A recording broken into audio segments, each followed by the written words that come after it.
266장 찬송하십시다. 찬송가 266장입니다.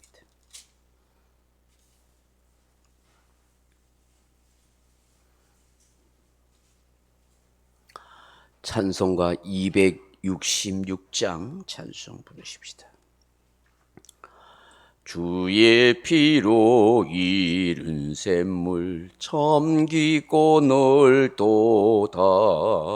구원하는 그 신능력 더 찬송할지라.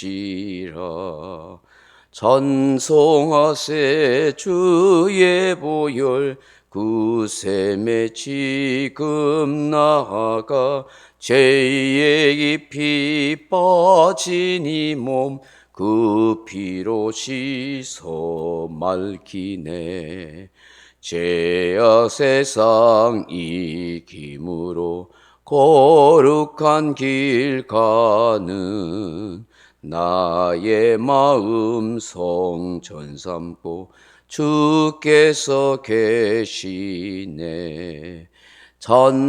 찬송하세 주의 보혈 그 샘에 지금 나아가 죄의 깊이 빠진 이 몸 그 피로 씻어 맑히네.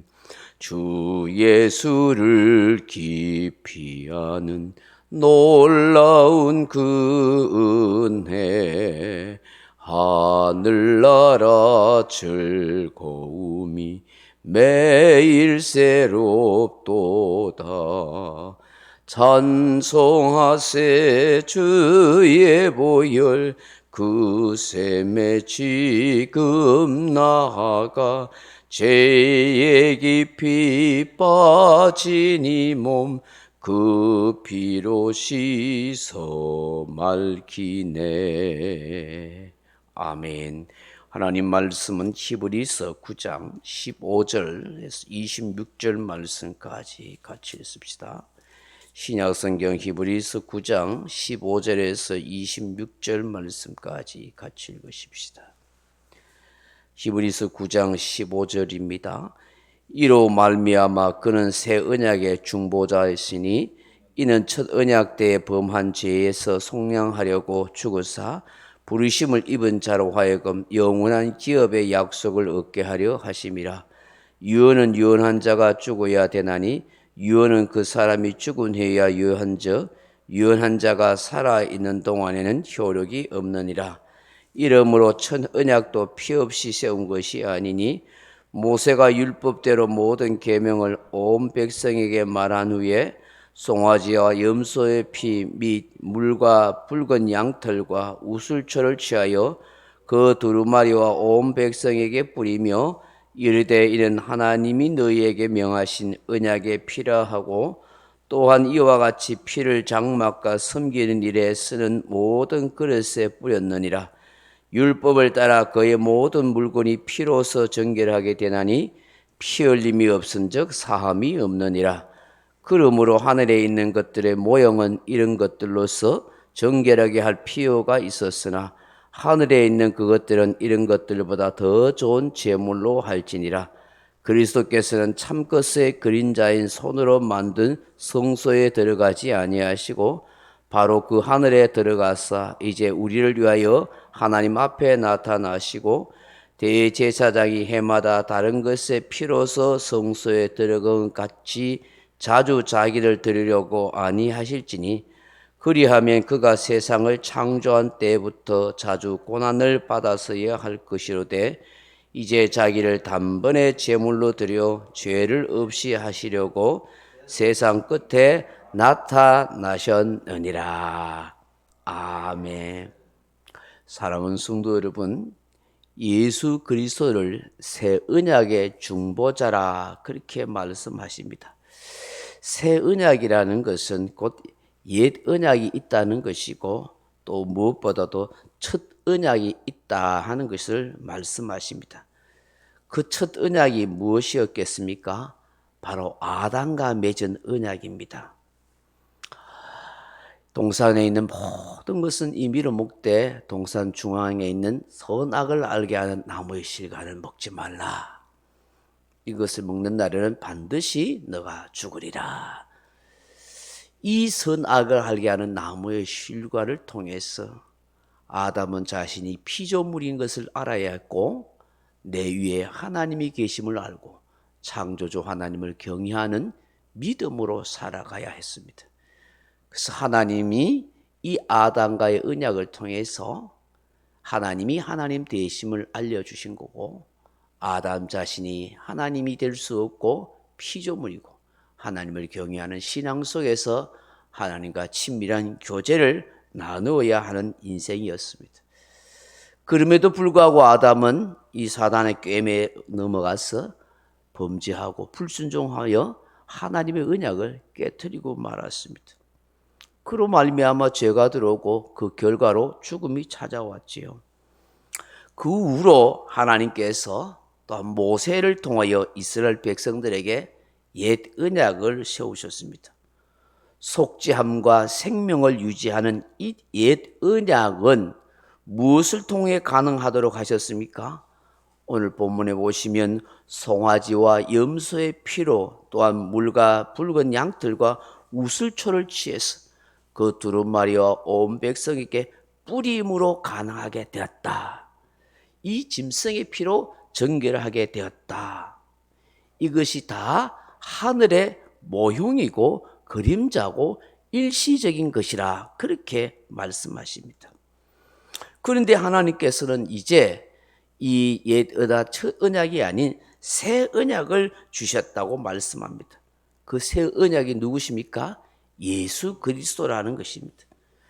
그분은 더 좋은 제물로 송아지와 염소의 피하고는 구별이 된 이 송아지와 염소의 피와는 그야말로 전혀 다른 것이다. 그렇게 말씀하신다. 비교될 수가 없는 것이라는 것입니다. 예수님의 피는 완전하고 정결함을 이루는 것이고 그 예수님은 손으로 만든 것이 아닌 하늘에 있는 완전한 성소에 들어가신 분이라 그렇게 말씀합니다. 단번에 자신을 제물을 드림으로 온전히 죄를 없이 하시려고 이 일을 위해 세상 끝에 나타나셨고 더 이상 속죄 제물이 없는 그런 제물이 되어 주셨다라고 그렇게 말씀하는 거예요. 사랑하는 성도 여러분, 오늘 본문에 보면 예수님의 사역을 통해서 우리가 무엇을 항상 깨닫고 믿어야 하는가 하는 것을 세 가지로 말씀하고 계시는 거예요. 그 첫째가 뭐예요? 예수님께서 더 좋은 제물이 되신다 하는 것입니다. 그럼 예수님이 더 좋은 제물이 되신다 하는 것은 무슨 뜻입니까? 더 좋은 제물이 되신다는 것은 내 대신 죽으신 예수 그리스도라 하는 의미인 거예요. 내 대신. 내가 죽어야 할 자리에 대신 죽음으로 나에게 새 생명을 주셨습니다 하는 것을 말씀하는 거예요. 제물이 죽음으로 그 당사자는 죽지 않고 살아나는 것입니다. 마찬가지로 예수님께서 제물이 되어 죽음으로 내가 산 것입니다. 예수님이 죽음 없이는 내가 살 수 없는 거예요. 예수님이 죽었기 때문에 내가 산 거예요. 그래서 예수님의 죽음은 곧 나의 생명이 되살아납니다 하는 것입니다. 그러므로 우리는 늘 가지고 살아야 할 의식이 뭘까요? 내가 생명의 빚진 자입니다 하는 거예요. 이 빚진 자 의식을 가지고 살아야 돼요. 그래야 사람이 겸손해져요. 이 은혜를 모르면 복음을 모르는 거예요. 하나님의 사랑이나 은혜를 논할 자격이 없는 거예요. 그래서 항상 우리는 빚진 자의 심정이 돼. 빚진 자의 심정. 왜 사람이 교만해지는지 알아요? 왜 목이 곧은 백성이 되고 잘났다고 큰 소리 치고 자기 공로를 내세우고 그렇게 인생이 되는 줄 알아요? 빚진 자의 마음을 모르는 거예요. 자기가 빚진 자의 인생이라는 걸 몰라. 여러분, 빚을 진 사람이 채권자한테 큰 소리 칠 수 있겠어요? 늘 죄인된 심정을 살잖아요. 빚을 갚아야 되니까. 우리가 그래야 돼. 어떤 빚? 예수님의 생명의 빚을 진 거예요. 생명의 빚을. 주님이 더 좋은 재물이 되어 주셨다 하는 것은 바로 내가 생명의 빚진 자가 되었다는 거예요. 이 의식을 가지고 살아야 늘 울어도 갚을 길 없어 하는 고백이 되는 거예요. 나같이 못나고 부족한 인생 위해서 죽으신 예수님, 내 한 몸, 내 남은 인생 주를 위해서 어떻게 드릴까요? 이 은혜를 어떻게 갚을까요? 이런 심정을 가지고 살면요, 복이 되는 인생이 되는 거야. 이런 인생을 하나님이 사랑하는 거예요. 목사가 되었든 장로가 되었든 권사가 되었든 집사가 되었든 간에 주님 앞에 겸손하게 빚진 자의 마음으로 살면 그런 사람이 하나님 앞에 존경받고 그런 사람들이 따르고 그런 사람을 하나님이 인정하고 귀하게 여기신다는 걸 알아야 돼요. 두 번째로 예수님께서 나의 영원한 대제사장이 되신다 하는 것입니다. 여러분, 예수님이 영원한 대제사장이 된다는 게 뭘 말할까요? 날마다 우리를 위해서, 나를 위해서 속죄의 피를 뿌려주시는 분이라는 것을 말씀하는 거예요. 이 땅에 있던 대제사장은 1년에 한 번씩 지성소에 들어가서 그 하나님의 임재가 있는 그 법궤의 속죄소에서 피를 계속 뿌리잖아요. 그러므로 인해서 자신과 이스라엘 백성들의 죄를 속죄함을 받잖아요. 근데 예수님께서 십자가에서 자신의 물과 피를 쏟음으로 더 이상 이제 속죄하는 그런 사역이 필요 없는 거예요. 예수님께서 다 완전한 속죄의 제사를 드리고 자신의 십자가의 피로 완전한 구원의 역사를 이루신 거예요. 그런데 저는 영적으로 예수님께서 하늘 성소에서, 저 하늘나라 하늘 성소에서 나를 위해서 계속 그 피를 흘리고 계신다고 믿게 돼요. 왜 그렇게 생각하냐 하면 이 땅에 살아가는 우리들이 그죠? 끊임없이 알게 모르게 죄를 짓고 살잖아요. 죄를 짓고 살잖아요. 생각으로, 마음으로, 행위로 완벽하지 못해요. 알게 모르게 우리는 하나님의 그 거룩한 법, 그 말씀에 비춰보면 형편없는 죄인이에요. 형편없는 부끄러운 죄를 짓고 사는 거예요. 예수님께서 이미 완전한 속죄의 피를 흘려주셔서 더 이상 정죄받을 필요 없어요. 더 이상 피 흘리는 제사가 없어요. 그렇지만 이 땅에 살아간 나를 위해서 나는 하늘 성소에서 예수님이 계속 피를 흘려주신다고 그렇게 믿게 돼요. 그 피 흘리심이 은혜가 오늘 이 땅에 끊임없이 짓는 나의 죄와 허물을 덮어주시고 용서해 주신다고 그렇게 생각하게 되는 거예요. 그 성소에서 그 피를 흘려주시고 뿌려주시는 걸 통해서 나를 깨끗하게 하시고 천국 문을 활짝 열어놓고 계신다는 것이죠. 그러므로 우리는 항상 예수의 피를 생각하고 예수의 피를 찬양하고 예수의 피를 믿고 예수의 피를 의지하여 하나님 앞에 나아가야 돼요. 예수의 피가 아니면 제3의 은총을 받을 길이 없는 거예요. 그래서 오늘 본문 22절에 보면 율법을 따라 그의 모든 물건이 피로서 정결하게 되나니 피 흘림이 없은즉 사함이 없느니라. 그렇게 말씀하는 거예요. 제가 하늘 성소에서 뭐 예수님이 피 흘려 주신다 말씀하니까 뭐 예수님이 하늘나라에서 십자가에 달려서 피 흘리신다는 그런 개념이 아니고 그런 저의 생각과 믿음인 거예요. 이미 지상에서 완전한 속죄의 피를 흘려서 더 이상 피를 흘릴 일도 없고 속죄하는 제사가 없어요. 그 피를 때문에 우리가 죄 용서받고 구원함을 받았어요. 그래서 우리 모두 허물과 죄를 덮어주셔요. 네, 믿음으로 영적으로 저는 그렇게 느껴져요. 주님이 하늘나라에 줘서 계속 피워주세요. 내가 천국 갈 때까지 그 계속 피를 흘려주시는 것 같아. 그 피가 멈추지 않았어. 내 허물과 내 죄를 덮어주고 계시고 그 피로 나를 수혈해 주셔서 내가 생명 가운데 살아가고 있구나, 그렇게 생각하고 믿어진다는 것이죠. 셋째로, 예수님께서 중보자가 되신다는 의미가 무엇일까요? 중보자. 더 좋은 중보자가 되셨다고 말씀하잖아요.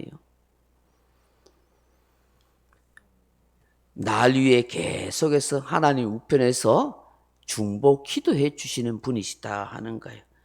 이게 중보자가 뭐예요? 우리와 하나님 사이를 화해시켜 주시는 분, 화평하도록 중재 역할을 하시는 분이라, 그런 뜻이잖아요. 예수님께서 자신의 몸으로 십자가의 죽음을 통해서 하나님과 우리 사이를 중보하신 거예요. 화평하도록 만들어 주셨어요. 그 중보자의 역할은 십자가로 끝난 것이 아니라 지금도 하늘 보좌 위에서 끊임없이 나를 위해서 중보 기도해 주신다는 거예요. 날 위해 빌고 또 빌고 또 빌어주시는 은혜 때문에, 이 예수님의 이 눈물 나는 이 중보자의 기도 때문에 내가 그렇게 이 땅에서 떳떳하게 살아가는 것이지, 뭐 잘한 게 있어서 떳떳한 게 어디 있겠어요. 잘난 것도 없고 내세울 것도 없는 인생이야. 보이지 않는 하나님의 손길이 나와 함께 할 수 있는 것, 나 같은 부족하고 모자란 인생이 하나님의 도움과 보호하심을 받을 수 있는 것, 끊임없이 날 위해 중보기 되시는 예수님의 그 눈물 흘린 기도 때문에, 성령의 말할 수 없는 탄식의 기도 때문에 내가 오늘 이렇게 살아가는 거예요. 이 은혜를 안다면 뭔 우리가 이런저런 할 말이 있겠어요. 감사하고 죄송하고 더 신실하고 더 충성스럽게 감사함으로 살아가게 되는 것이죠. 끊임없이 중보기도 해주시죠. 마지막으로 예수님은 우리에게 영원한 기업을 상속해 주신다 하는 거예요. 15절 말씀 다시 읽어보세요. 이로 말미암아 그는 새 언약의 중보자였으니 이는 첫 언약 때 범한 죄에서 속량하려고 죽으사 부르심을 입은 자로 하여금 영원한 기업의 약속을 얻게 하려 하심이라. 아멘. 첫 언약은 아담으로 말미암아 에덴 동산을 잃어버렸죠. 하나님께서 주신 모든 권세와 권리와 능력을 마귀 사탄에게 다 빼앗기고 버리고 말았어요. 둘째 아담이신 새 언약의 중보자이신 예수님은 마귀로부터 빼앗긴 것을 도로 빼앗아 찾아주시잖아요. 자신의 십자가의 죽음으로 영원한 하늘나라 천국 기업을 우리에게 다시 주신 줄로 믿습니다. 사도 바울은 이를 두고 갈라디아서 3장 9절에 믿음으로 말미암는 자들은 믿음이 있는 아브라함과 함께 복을 받느니라, 그렇게 말씀하십니다. 믿음으로 아브라함의 복을 받게 된다고 갈라디아서 3장 14절에 또다시 강조하십니다. 그 믿음을 통해서 성령의 약속을 받게 하신다고 말씀합니다. 그것은 곧 하늘나라 천국을 유업으로 상속받는 것이라는 거예요. 로마서 8장 17절에 이런 말씀이 있어요. 자녀이면 또한 상속자, 곧 하나님의 상속자요 그리스도와 함께한 상속자니 우리가 그와 함께 영광을 받기 위해서 고난도 함께 받아야 할 것이니라. 하늘나라 상속자, 하나님의 영광을 받을 자, 그렇기 때문에 이 땅에서 당연히 고난받는 거 당연하다는 거예요. 에베소서 3장 6절에 이는 이방인들이 복음으로 말미암아 그리스도 예수와 함께 상속자가 되고 함께 지체가 되고 함께 약속에 참여한 자가 됨이라. 이방인 유대인들이 다 예수 안에서 뭐가 된다고요? 상속자가 된다는 거예요. 상속. 디도서 3장 7절에 보면 우리가 그의 은혜를 힘입어 의롭다 하심을 얻어 영생의 소망을 따라 상속자가 되게 하려 하심이라. 히브리서 1장 2절에 이 모든 날 마지막에는 이들을 통하여 우리에게 말씀하셨으니 이 아들을 만유의 상속자로 세우시고 또 그로 말미암아 세계를 지으셨느니라. 야고보서 2장 5절에 내 사랑하는 형제들아 들을지어다 하나님이 세상에 가난한 자를 택하여 믿음에 부유하게 하시고 또 자기를 사랑하는 자들에게 약속하신 나라를 상속받게 하지 아니하셨느냐. 계시록 21장 7절에 이기는 자는 이것들을 상속으로 받으리라. 나는 그의 하나님이 되고 그는 내 아들이 되리라. 왜 제가 몇 구절에 상속자를 말씀합니까? 이게 얼마나 감동이 되고 영광스럽냐 그 얘기예요. 성경 9절절이 상속자에 대해 말씀하고 있는 거예요. 비록 이 땅에는 내가 소유한 땅 한 평이 없다 할지라도 내세울 것 없다 할지라도 하늘나라를 상속받았다는 거예요. 그걸 내 기업으로 주셨다는 거예요. 그래서 예수 안에 살아가는 성도요, 이 영광과 이 자부심을 가지고 살아가십시오. 고난과 핍박과 어려움 속에서도 두려워하지 마십시오. 가진 것이 없다고 가난하다고 슬퍼하지 마십시오. 하늘나라를 여러분이 손에 쥐고 있습니다. 그 하늘나라를 하나님이 주셨습니다. 그 하늘 영광의 상속자가 되십니다. 이것을 믿고 당당하게 사세요. 쫄지 마세요. 두려워하지 마세요. 주눅들지 마세요. 남과 비교하지 마세요. 하늘 영광 가진 종으로 당당하게 살아가세요. 예수 안에 있는 성도는 이런 위대한 종들입니다라고 우리에게 말씀하고 있는 것입니다. 할렐루야. 이 축복과 영광을 받았다는 사실을 기억하고 날마다 하나님 앞에서 은혜를 누리면서 그렇게 살았으면 좋겠습니다. 예수님은 더 좋은 제물이 되어주셨다. 예수님은 나의 영원한 대제사장이 되신다. 예수님은 나의 중보자가 되십니다. 예수님은 나의 영원한 기업을 주신 분이십니다. 이 믿음이 저와 여러분 속에 함께하기를 축복합니다. 명령과 선포합니다. 나는 주님의 은혜로 모든 일에 날마다 점점 더 좋아지고 있다. 나는 오늘부터 다른 사람을 비난, 원망하거나 비판, 판단, 정죄하지 않겠습니다. 나는 하나님 다음으로 나를 사랑한다. 나는 나를 사랑한다. 교만은 독약이다. 그 어떤 경우에도 감사합니다. 나는 내 안에 살아계신 예수님 때문에 행복하다. 있을지어다 그대로 되니라. 좋았더라. 아멘. 각자 기도하시 돌아가시기 바랍니다.